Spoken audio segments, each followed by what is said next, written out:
ब्रह्म मुरारी त्रिपुरांकारी भानु शशि भूमि सुतो बुधश्च गुरुश्च शुक्र शनि राहु केतव सर्वे ग्रहा शांतिकरा भवन्तु। हेलो फ्रेंड्स, ये इतना अच्छा मंत्र है जिसके अंदर हमारे सभी ग्रह आ जाते हैं। और अगर घर का हर सदस्य सुबह ये मंत्र बोलकर अपने दिन की शुरुआत करे तो आप सोचिए, चाहे आपकी कोई भी दशा महादशा चल रही हो, आप पे सभी ग्रहों का आशीर्वाद हो जाएगा। ये बहुत ही अच्छा मंत्र है। आप नमन कर रहे हैं सभी ग्रहों को सुबह सुबह।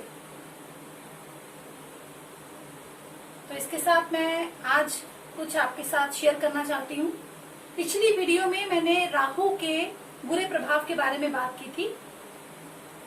मेरे पास कई क्वेश्चंस आए उससे रिलेटेड, जिसमें मैंने चंदन का प्रयोग के बारे में बताया था कि चंदन का हम यूज करते हैं राहु के बैड इफेक्ट्स को कम करने के लिए। तो बहुतों ने मुझसे पूछा कि चंदन जो है, हमारे पास जो चंदन है वो तो ऐसा है, उसमें तो खुशबू नहीं है। तो मैं थोड़ा सा आपको बताना चाह रही थी आज कुछ विशेष चीजें जो हम अपनी पूजा में इस्तेमाल करते हैं, लेकिन हमें पता नहीं होता कि वो कितनी शुद्ध हैं, और उनका यूज करने से हमें भगवान का आशीर्वाद की जगह कुछ गलत ही ना हो हमारे साथ। तो मैं थोड़ा सा आज बताना चाहती हूँ कि चंदन जो है, चंदन का जब आप यूज करते हैं तो चंदन जब मार्केट से आप खरीदने जाएंगे तो देखो, चंदन एक ऐसी चीज है जो कि बहुत रेयर आपको मिलेगा, हर जगह पे नहीं मिलेगा आपको शुद्ध प्योर चंदन। एक अच्छे चंदन की ये निशानी होती है कि अगर आप, एक तो लाल मलयागिरी चंदन होता है, आप उसी की डिमांड करेंगे पहले तो जाते शॉपकीपर से कि लाल चंदन, मलयागिरी चंदन हमें चाहिए। और फिर उस चंदन को लेके आप देखेंगे कि अगर आप आगे हथेली में उसको रखेंगे और 3-4 बार भी अगर इस तरीके से आप अपनी हथेली में करते हैं तो बैक साइड पे खुशबू आएगी उसकी,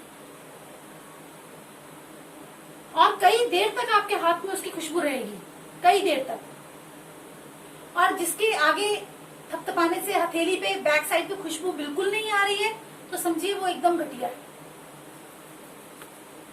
तो इस तरीके का चंदन आपको लेने से कोई फायदा नहीं होगा। जिस चंदन में, जो नकली चंदन हो, आपको चंदन का तिलक भी अपने भी लगाना है, उससे पहले भगवान को भी लगाना है, तो एक प्योर चंदन की लकड़ी लेना बहुत जरूरी है। अब कपूर की बात करें हम, अक्सर भगवान की आरती करने में कपूर का प्रयोग होता है। बहुत ही अच्छा है कपूर से भगवान की आरती करना। अब कपूर मार्केट में अवेलेबल है, मैं आपको बताऊं 98% मार्केट में जो कपूर अवेलेबल है वो बिल्कुल 100% मैं बताती हूँ आपको, वो नकली है। कपूर की बहुत आसान पहचान है, अगर उसे आप पानी में डालेंगे तो वो तैरेगा। अगर वो नीचे सिंक कर जाता है बॉटम तक, इट मीन्स नकली है। असली कपूर हमेशा तैरता है।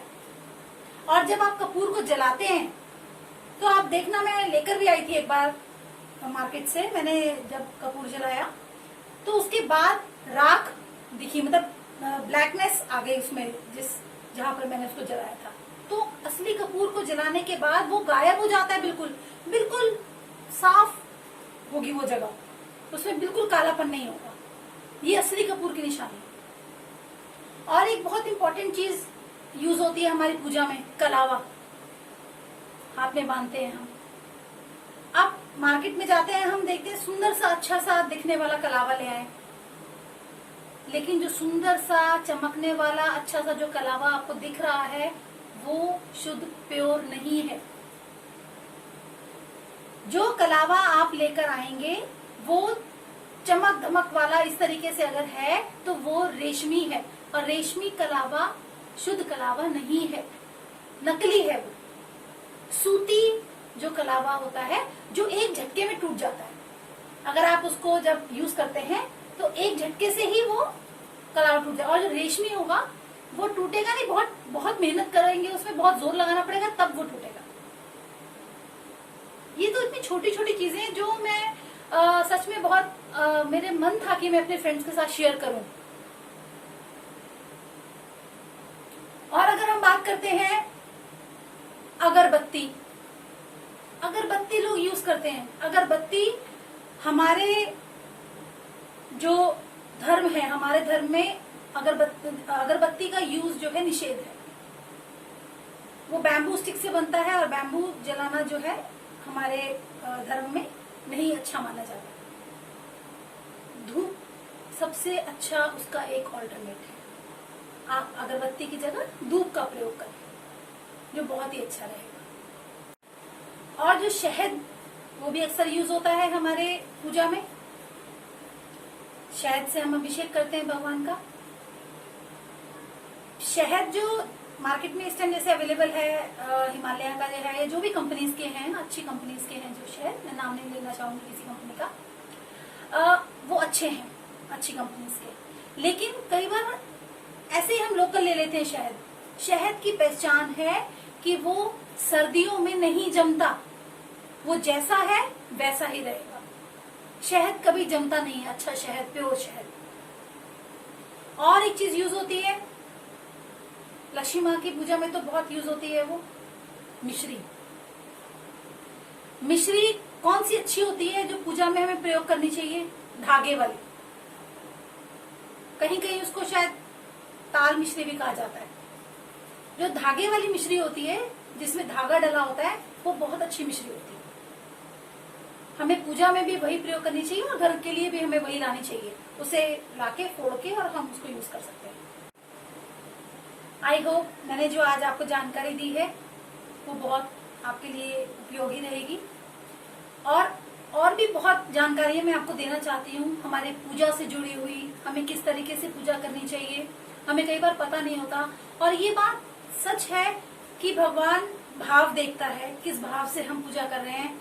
लेकिन भाव के साथ अगर हम कुछ ऐसे काम कर रहे हैं जो निषेध है, धर्म में मना ही है जिन चीजों की, अगर हम वो करते हैं तो हमारी पूजा का कितना फल मिलेगा फिर हमें, या जो हम भगवान से इच्छा रख रहे हैं या जो मनोकामना लेके हम पूजा कर रहे हैं वो कितनी पूरी होगी। फिर ये आप सोच सकते हैं अगर हम कुछ ऐसी चीजों का प्रयोग कर रहे हैं जो ठीक नहीं है। मैं और अच्छी वीडियोस के साथ आपके सामने आऊंगी। मेरे वीडियो को लाइक, शेयर एंड सब्सक्राइब जरूर करिएगा। Thank you.